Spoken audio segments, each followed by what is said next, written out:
All right, good to get back out on the field today. Guys had a lot of energy, and I think they're really excited for this matchup. Very challenging place to go play and team to play that we struggled with early here, and had a chance to win, or ended up winning last year. So new challenge to go try to win on the road there. I think we've, as a program, won once there in 20 years. So be exciting to have this opportunity and go in there and play a complete game, which we'll need to win. These guys got good players, really good coaching, and this year, like a lot of years, they're, a very different team at home. So don't start taking into account last week and how that score was and what that means for this week. That won't mean anything. I'll be the one to ask any status on Jordan and his progress or status moving forward. Yeah, we anticipate him playing, and so that's all I got for you. We do anticipate him playing. Coach, what's kind of your relationship with Hugh Freeze like?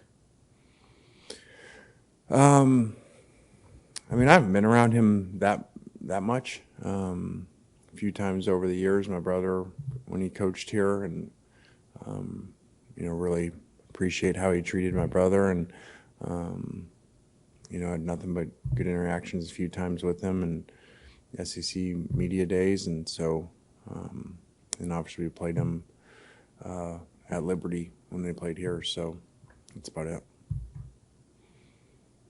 What were the points of emphasis over the bye week for you guys?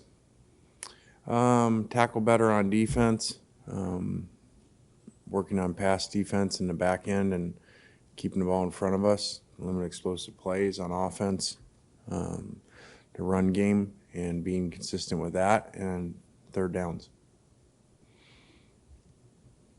Did it help seeing what LSU did to Auburn this weekend? Kind of help see what you do with that defense at Auburn? I don't look at it that way. LSU does that to everybody. So, like I said, after we played them, that's got to be, I think I said at the time, maybe them and Washington, the best offensive personnel in the country and hardest to defend. So they pretty much score and move the ball on everybody.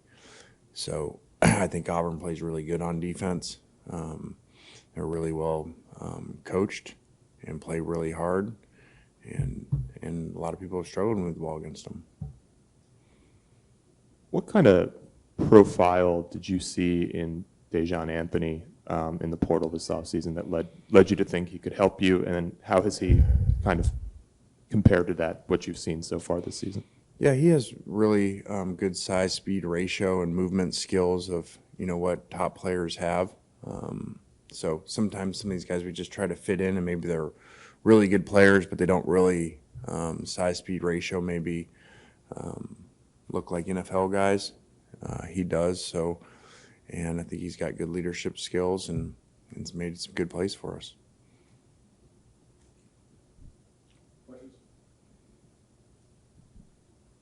Obviously, you and Hugh Freeze entering the SEC within a couple of years of each other, kind of at the end of the 2000s, beginning of the 2010s, and then going back to the SEC for a second stint within a couple of years of each other as well. I guess, kind of, I know you can't speak directly for Hugh Freeze, but how much tougher is it to come back to the SEC, kind of in just this era of college football?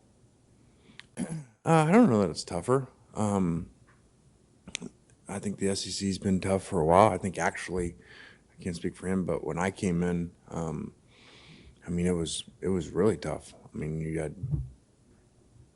year you're playing Urban Meyer, Nick Saban, Steve Spurrier, so I think for me at least, both times has been really tough and really great players and coaches that you play against.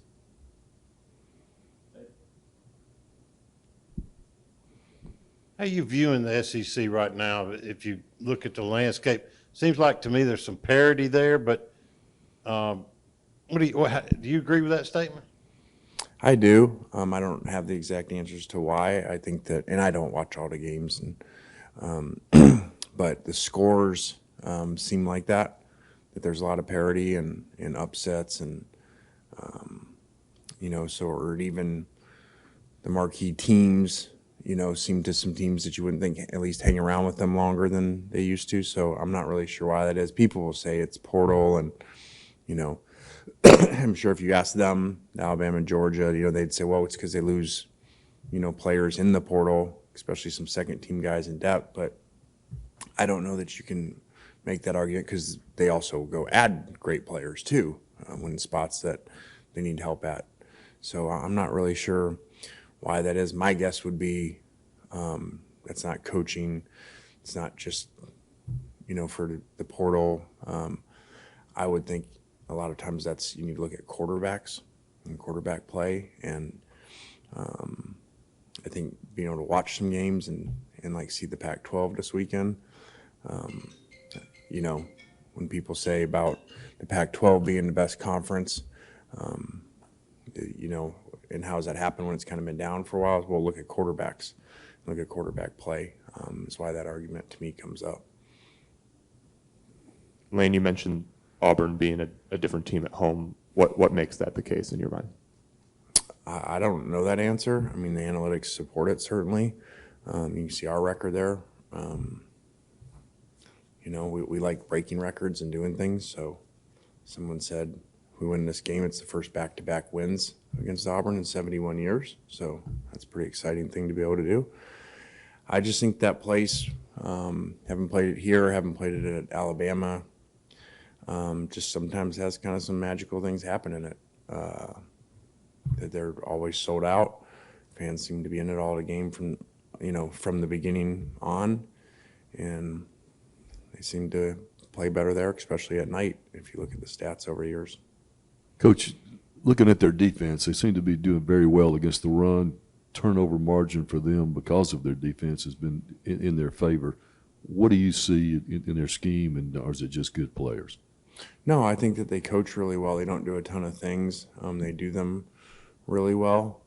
Their defensive coordinator was at Baylor when we played them and did a great job against us then.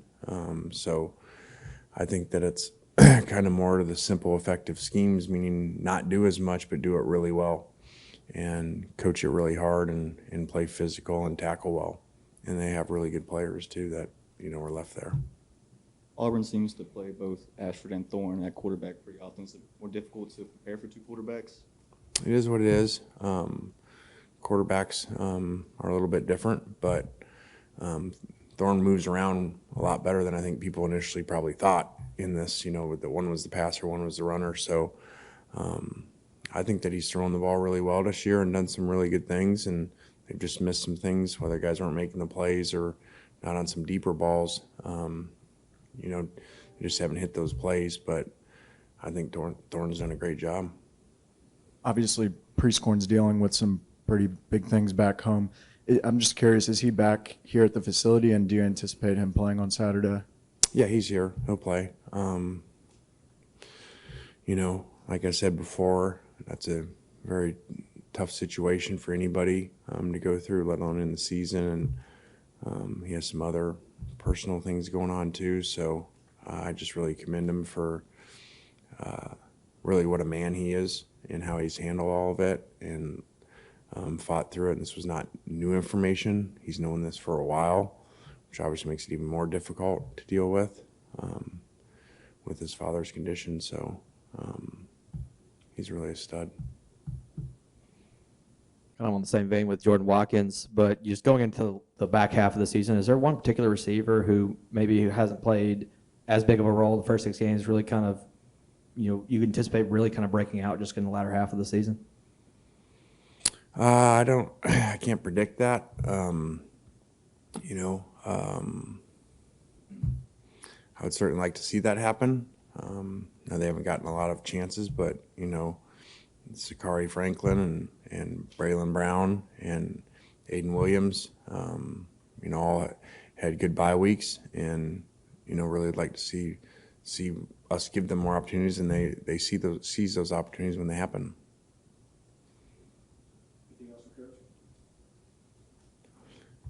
All right, guys, thanks.